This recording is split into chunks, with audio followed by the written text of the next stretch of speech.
दशकं 79 बलसमेत बलानुगतो भवान् पुरमगाहत भीष्मकमानितः द्विजसुतं त्वदुपागमवादिनं धृतरसा तरसा प्रणनामसा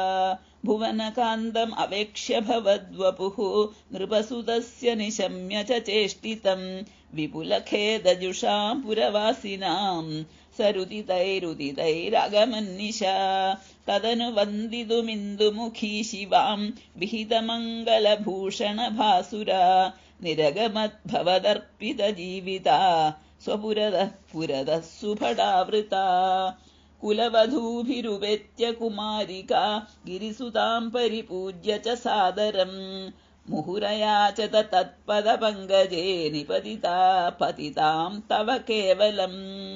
नमस्ये त्वाम्बिके भीक्ष्णं स्वसन्धानयुतां शिवां भूयाल्पतिर्मे भगवान् कृष्णः तदनुमोदताम् नमस्ये त्वाम्बिके भीक्ष्णं स्वसन्धानयुतां शिवां भूयाल्पतिर्मे भगवान् कृष्णः तदनुमोदताम् नमस्ये त्वाम्बिके भीक्ष्णं स्वसन्धानयुतां शिवां भूयाल्पतिर्मे भगवान् कृष्णः तदनुमोदताम् समवलोककुतूहलसङ्कुले नृपकुले निभृतं त्वयि च स्थिते नृपसुता निरगात् गिरिजालयात् सुरुचिरं रुचिरञ्जितदिङ्मुखा भुवनमोहनरूपरुचा तदा विवसिताखिलराजकदम्बया त्वमपि देव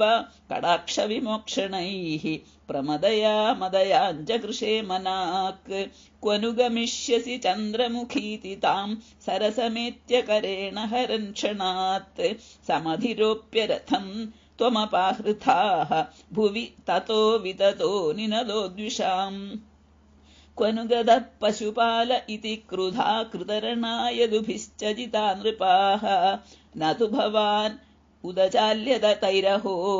पिशुनकैः शुनकैरिव केसरी तदनु रुक्मिणमागतमाहवे वधमुपेक्ष्य निबध्य विरूपयन् हृतमदं परिमुच्य बलोक्तिभिः पुरमया रमया सह कान्दया नवसमागमलज्जितमानसां प्रणयकौतुकजृम्भितमन्मथाम् अरमयः खलु नाथ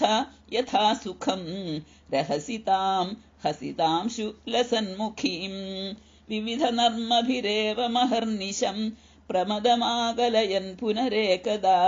ऋजुमदेः किल वक्रगिरा भवान् वरतनोरतनोदतिलोलताम् तदधिकैरथलाळनकौशलैः प्रणयिनीम् अधिकं सुखयन्निमाम् अयि मुकुन्द भवच्चरितानिनः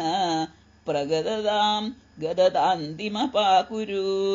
सर्वत्र गोविन्द नाम संकीर्तनं गोविन्द गोविन्द।